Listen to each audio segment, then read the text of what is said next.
Vamos continuar com nossa morfologia. Agora nós vamos estudar os conectores e as interjeições. Mas antes, vamos fazer uma pequena revisão, que é um exercício aqui que nós fazemos juntos. Olha aí na sua telinha. Vamos classificar morfologicamente, ou seja, fazer a análise morfológica. Que quer dizer isso, Tereza? Indicar a classe de palavra, das palavras que estão sublinhadas. Vamos lembrar que essa análise morfológica vai depender do contexto. Então vamos começar. Aprender a importância do aprender é essencial. Eu destaquei 2 vezes a palavra aprender. Na primeira, ela é um verbo, porque ela designa uma ação. É um verbo no infinitivo. Na segunda ocorrência, aprender não é mais verbo. Está vendo esse do aqui? Esse do é a preposição de mais o artigo o. O que o artigo faz mesmo? Substantiva, anuncia um substantivo. Então, aprender aqui é um substantivo, não é verbo. Esse processo de migração de uma palavra de sua classe original para outra é chamado de derivação imprópria. Lembra disso? É importante que você se lembre, não o nome, mas que você entenda que existe esse processo e que uma palavra que pertence a uma classe X pode ser usada como se pertencesse a outra classe em determinado contexto. Os homens fortes vencem o medo e os fortes vencem o medo. A palavra forte está aqui sublinhada 2 vezes, uma nesta, outra nesta oração. Na primeira, fortes está associada, a palavra fortes está associada a homens. Homens é um substantivo. Fortes, portanto, aqui é um adjetivo, é um atributo dos homens. Mas embaixo, os fortes vencem o medo, eu tenho um artigo, eu tenho fortes, e ele não está apoiado em absolutamente nenhum nome. Não tem os homens fortes, os fortes homens, não está apoiado em nenhum substantivo. Então, aqui, ele é o substantivo. Depois dele eu tenho verbo, depois eu tenho um artigo e depois eu tenho um outro substantivo. Então, aqui em cima, apoiado em homens, que é um substantivo, fortes é adjetivo. E embaixo, ele é o próprio substantivo. Todos falaram muito. Esse muito se subordina a falaram e indica uma circunstância de intensidade. Muitos falaram muito, todos falaram muito. É um advérbio. É um advérbio de intensidade subordinado a um verbo. Vamos lembrar que advérbio de intensidade pode se subordinar a verbo, pode se subordinar a adjetivo ou pode se subordinar a outro advérbio.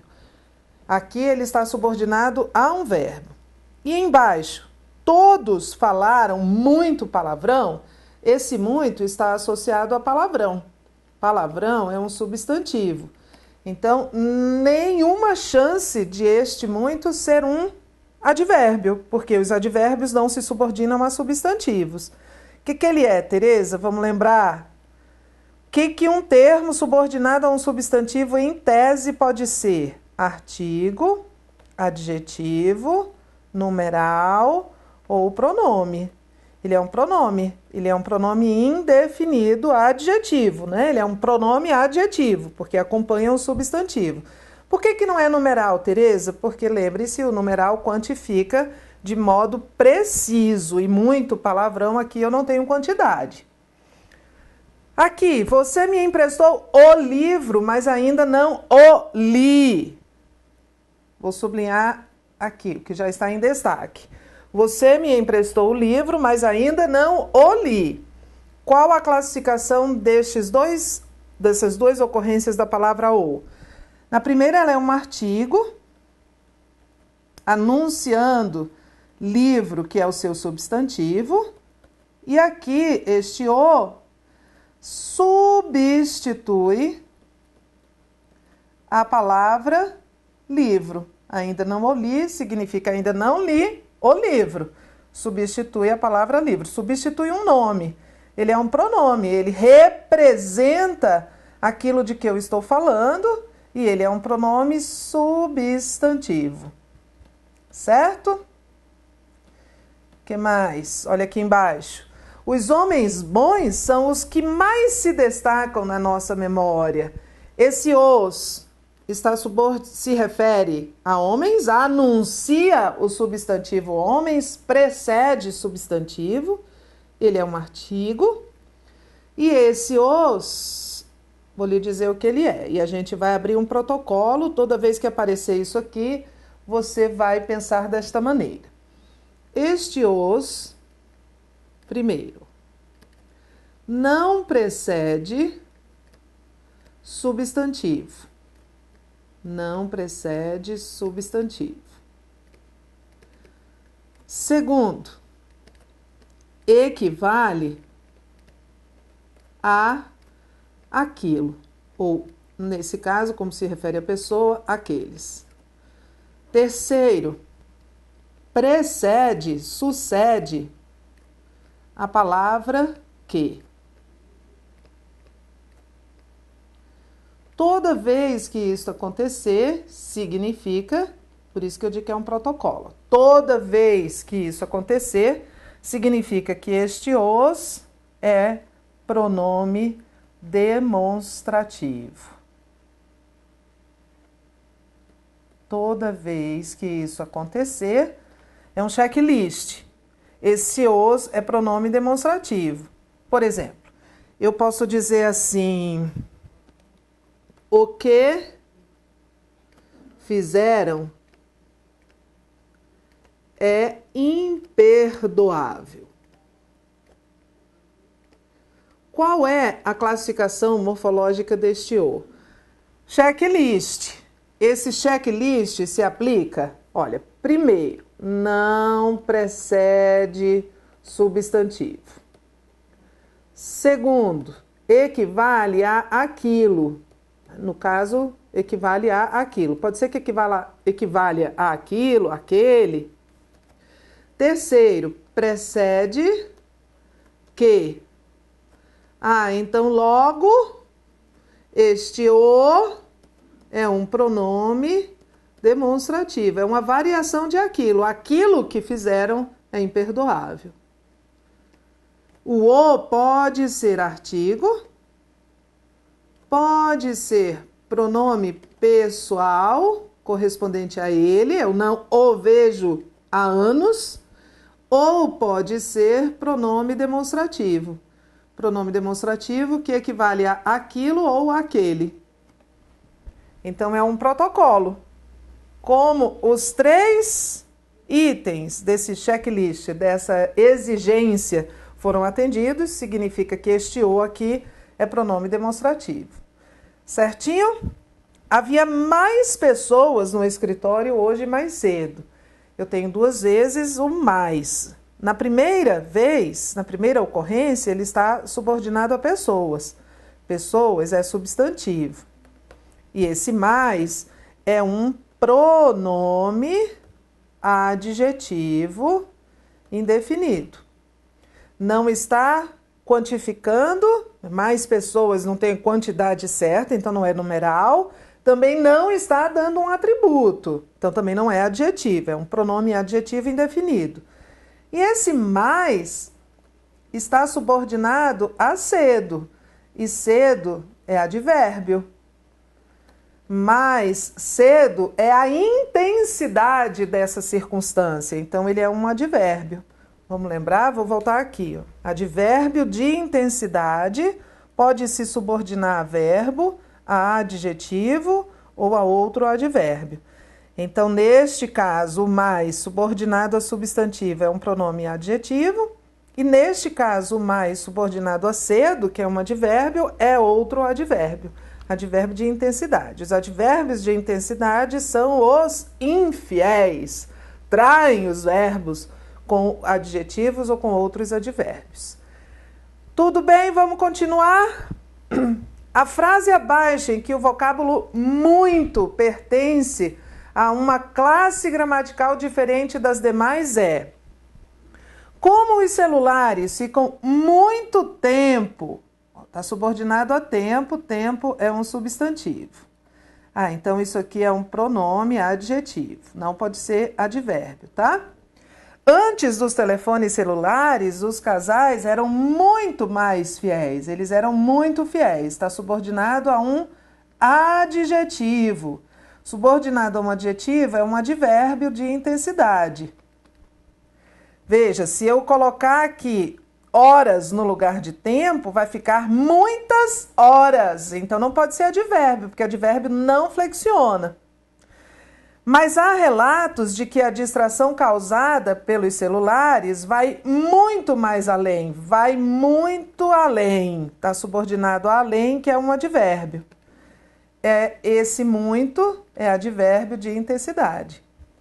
Em uma velocidade muito baixa, esse muito está se referindo a baixa, que é um adjetivo. Então, esse muito é um advérbio de intensidade. Além disso, a audição pode estar sendo afetada por volumes muito altos. Esse muito está subordinado a altos, que por sua vez qualifica volumes. Altos é um adjetivo, muito é advérbio. Só não é advérbio na alternativa A, porque está subordinada a substantivo. Bom, então fechamos a classe dos nomes, substantivo, artigo, adjetivo, numeral, pronome. Fechamos a classe dos verbos, verbo e advérbio. E o advérbio com aquele probleminha de infidelidade, mas nunca, nunca desleal, porque um advérbio nunca se vincula a um substantivo. Então agora vamos falar das classes de conectores, preposições e conjunções. Elas não exercem função sintática e pertencem à classe dos conectores, porque a função da preposição e a função da conjunção é ligar termos da oração a orações do período.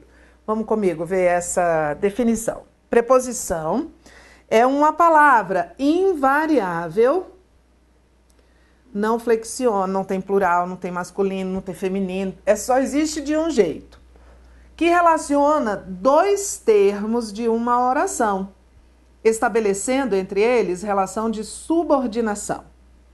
Então, vamos lá. Primeira coisa.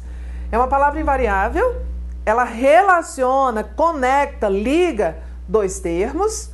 Esses termos estão sempre ligados por uma relação de subordinação. Quer dizer que há um termo regente, regente, o que manda, e um termo regido, que é aquele que obedece. Esse termo regente quer o termo regido perto dele, mas não muito. Então, ele chama a preposição para intermediar esta relação. Então, a preposição, quando surge, ela surge com o chicote na mão, porque a preposição vai subjugar algum outro termo. Então, ela é ao mesmo tempo obediente a esse termo regente, que a solicita, e ela é mandatária do termo regido. Então, alguns termos querem mandar em outros, mas não querem se aproximar muito deles. A gramática dava uma história, não dava? Um romance? Vou criar um programa sobre a gramática, as intrigas da gramática. Então, alguns termos querem outros perto de si, mas não muito. E aí chamam a preposição para intermediar. Uma coisa sobre a preposição é muito importante. Toda vez que uma preposição está em uma frase, ela tem de estar ali levada por outra palavra. Então, quando eu leio uma frase e eu encontro uma preposição em, eu pergunto logo a essa preposição: que foi que te trouxe? Você veio com quem? E a preposição vai dizer: eu vim sozinha. Não, então você está aqui de penetra, pode sair. Toda vez que você encontrar uma preposição em uma frase, é porque uma palavra desta mesma frase pediu essa preposição. Ela não tem autonomia, ela não aparece voluntariamente, ela não aparece sozinha. Então vamos lá. Eu tenho o termo regente, eu tenho o termo regido e eu tenho uma preposição. Nem sempre alguns termos regentes se vinculam aos termos regidos sem preposição. Eles não pedem essa intermediação. Por exemplo, eu li. Eu li o quê? Um livro. Isso aqui é o regente, este aqui é o regido, e entre os dois não há nenhuma conexão, porque este regente se vincula diretamente, por isso é que ele vai ser chamado, depois a gente vai ver de verbo transitivo direto, porque ele está transitando, se dirigindo diretamente ao seu termo regido. Mas se eu disser gostei, um livro, não.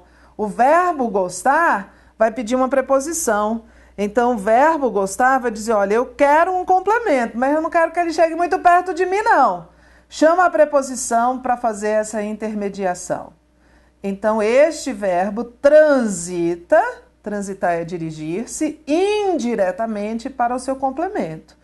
E aí, quando eu vejo uma preposição, eu leio uma frase e a frase diz assim, o livro a que você se referiu está esgotado. Este a é uma preposição. Este a daqui é uma preposição. Quando eu vejo uma preposição na frase, o que é que eu pergunto? Quem te trouxe? E este a vai dizer, quem me trouxe foi o verbo referir-se. Porque quem se refere a alguma coisa. Então, ok, você pode ficar. Tereza, e se não houvesse essa preposição? Se não houvesse esta preposição a aqui, a frase teria um erro de regência. Porque o termo regente, que é o verbo referir-se, exige a preposição e eu não a utilizei. É isso, o erro de regência. Então, eu tenho sempre que surge uma preposição, ela surge ligando termos de uma oração e ela sempre estabelece uma relação de subordinação. Este termo regido depende desse termo regente. No caso aqui dessa frase, o termo regente era se referiu. Então, eu digo o verbo assistir. O verbo assistir, no sentido de ver, ele é um verbo que transita para um complemento, mas ele transita indiretamente, nojinho, entendeu? Eu chamo a preposição aqui porque eu não quero ficar muito perto daquele meu complemento, não. E a preposição que ele chama é a preposição a. Então, eu digo, eu vou assistir ao filme. Aí eu vou juntar essa preposição com esse artigo que você indicou. Muita gente diz, eu vou assistir o filme. Bom, é um dos erros da gramática, né? É uma hora em que a gente tem que saber que o verbo assistir no sentido de ver é transitivo indireto, que é uma convenção da gramática, e a partir do momento em que a gente sabe, todas as vezes que a gente vai usar essa preposição. Você assistiu ao jogo ontem, não você assistiu o jogo ontem. Mas eu não quero usar, Tereza. Pois é, mas tem que usar na hora da prova. Não é melhor usar o tempo inteiro? Porque aí você internaliza que isso é o certo? Eu acho. Aí aqui nós temos uma listinha de preposições. A, ante, após, até, com, contra, de, desde, em, entre, para, por, perante, sem, sob, sobre, trás. Mas também existem locuções prepositivas. As locuções prepositivas, por exemplo, ó, por meio de. É uma locução prepositiva. Através de. É uma locução prepositiva. A fim de. É uma locução prepositiva. Equivale ao para, quando indica finalidade. Então, eu posso dizer assim, ó. Questão bem comum de prova, principalmente quanto a uma questão gráfica aqui. Estude para aprender. A aprovação é consequência. Isso aqui é uma preposição. Está ligando duas orações subordinadas.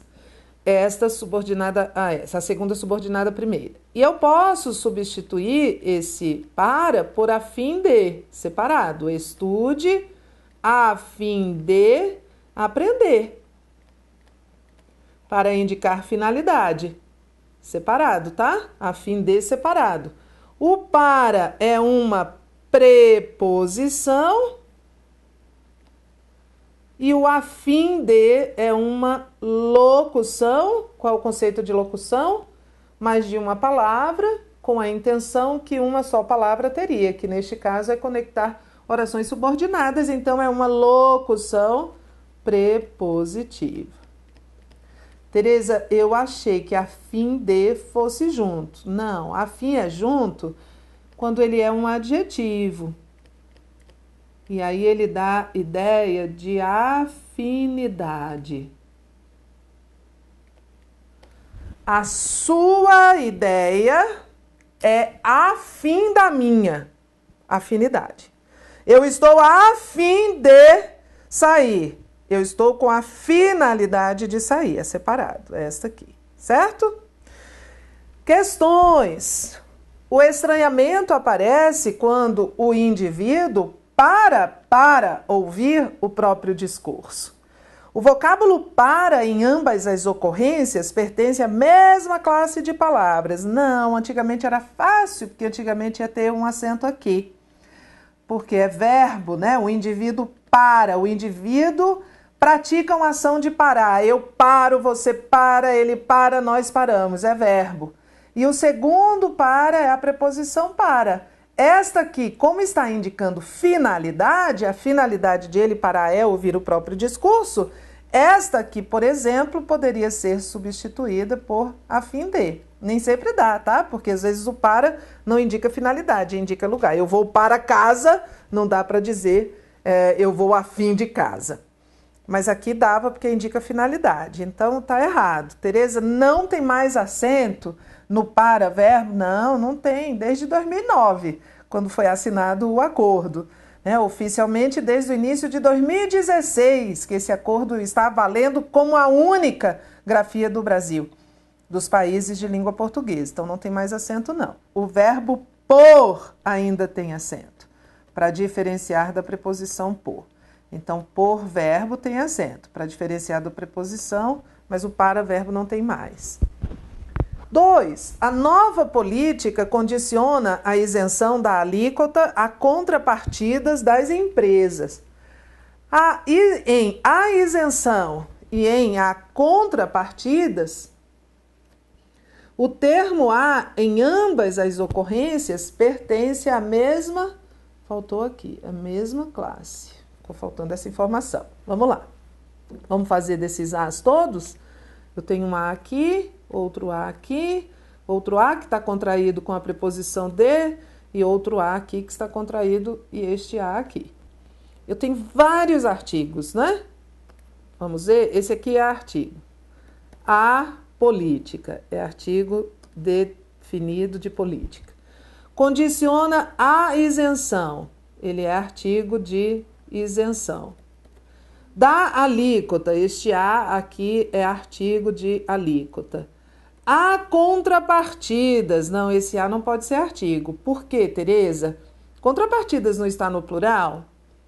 Se houvesse um artigo aqui, este artigo deveria estar no plural também, certo? Porque o artigo acompanha, anuncia um substantivo. Um artigo que anuncia um substantivo feminino plural é um artigo também feminino plural. Mas este a aqui está no singular. Então, ele não é um artigo, ele é uma preposição. Ele é uma preposição porque o verbo condicionar, ele pede dois complementos. Condiciona uma coisa, esse uma coisa é a isenção, a outra coisa. Aí esse a é uma preposição exigida por esse verbo condicionar. Mas eu sei que não é artigo aqui, porque tá fácil, né? Esse contrapartidas está no plural e esse a está no singular. E é por essa mesma razão, ó, nunca há crase quando há no singular precede um termo no plural. Porque a crase não é a fusão de uma preposição com um artigo, quase sempre. Se o a está no singular é porque não há artigo, então nunca há crase quando um a no singular precede um nome no plural. E você vê um acento grave, você sabe que já está errado. Então, aqui está errado. Esse último as aqui é artigo de empresas. Conjunção. Conjunção é uma palavra que serve para relacionar duas orações ou dois termos semelhantes da mesma oração. Então, serve para relacionar duas orações. Essas orações podem ser coordenadas ou subordinadas, ou serve para relacionar termos, só que os termos que a conjunção relaciona são sempre termos coordenados, diferentemente dos termos que a preposição relaciona, que são termos subordinados. Então, aqui eu tenho duas orações. Estudo, aprendo. E eu não tenho nada conectando as duas. Aí eu vou pôr um conector. Eu posso dizer assim, acompanha comigo. Estudo e aprendo. Ou eu posso dizer estudo, pois aprendo. Ou eu posso dizer estudo à medida que aprendo. Estudo se aprendo. Se não aprendo, fico desesperada, não estudo mais. Enfim, há várias maneiras de conectar essas duas orações. Tudo isso aqui é conjunção. As conjunções são tão importantes, que há uma aula só para elas.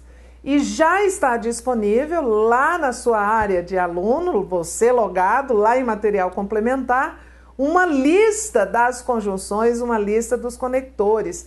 As bancas têm uma adoração por este assunto. É um tal de pedir o valor de sentido que o porquanto tem, se o porquanto e o portanto equivalem, se a gente pode substituir o na medida que por a medida em que. Então é tão importante isso que há uma aula só para elas. Então a gente aqui só está aprendendo a reconhecer. As conjunções, as preposições ligam termos da oração ou orações subordinadas, depois a gente vai ver esse conceito, mas sempre estabelecendo entre elas relação de subordinação. Quando a preposição surge, ela surge com chicote na mão, porque ela vai subordinar algum termo. E as conjunções ou ligam termos simétricos de mesma classe dentro da oração, ou as conjunções ligam orações. E essas orações podem ser coordenadas, equivalentes ou subordinadas. Olha só aí na sua telinha quantas relações de sentido uma conjunção pode estabelecer. As conjunções podem estabelecer relação de adição, adversidade, conclusão, conformidade, tudo que está aí. E é muito importante esta matéria. Tão importante que eu vou repetir, teremos uma aula só para ela. E por fim, para terminarmos aqui nosso estudo de classes gramaticais, ele continua, evidentemente, porque vamos estudar sintaxe, e a sintaxe vai dialogar com a morfologia. Vamos ver a interjeição. A interjeição é uma palavra muito pouco cobrada em provas de concurso público, porque as provas cobram a gramática em cima de textos e é difícil um texto ter interjeição. Mas achei uma. Olha, uma questão da FGV, em que ele pede para você classificar a única palavra que aparece nesse texto, né? É a Mafalda andando na praia e aí ela vê uma estrela, né? Fica com essa cara aqui, olha para cima e aí ela diz caramba, né? Ela diz não, ela pensa. A gente tem que saber ler história em quadrinho, né? Esse símbolozinho aqui, essas bolinhas é do pensamento.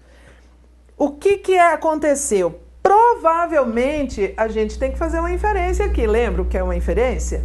A gente tem que deduzir algo do texto, né? Ela chegou à conclusão de que aquela estrela que estava, né, na praia caiu lá do céu, porque ela olha e diz, ai caramba. Então ela está perplexa, surpresa com o fato de uma estrela do céu ter caído na praia. E aí ela diz caramba. Esse caramba é uma interjeição. Quando eu nomeio um sentimento, por exemplo, eu digo que ela sentiu perplexidade. Quando eu nomeio um sentimento, eu uso um substantivo. Mas quando eu expresso esse sentimento, eu uso uma interjeição. Então, quando eu sinto dor, eu digo ai. Este ai é uma interjeição. Quando eu estou muito admirado, eu digo uau. Esse uau é uma interjeição. ou então alguém que leva um susto de meu Deus, esse meu Deus é uma interjeição. Então, as interjeições estão ligadas à função emocional da linguagem, a essa função sentimental e sensorial, né? Porque dor não é sentimento, dor é sensação, é físico. Terminamos o nosso estudo das classes de palavras. Voltaremos a falar delas já no nosso próximo bloco, porque começaremos a estudar sintaxe e termos da oração, e esses termos da oração têm uma conversinha com a morfologia. Até já!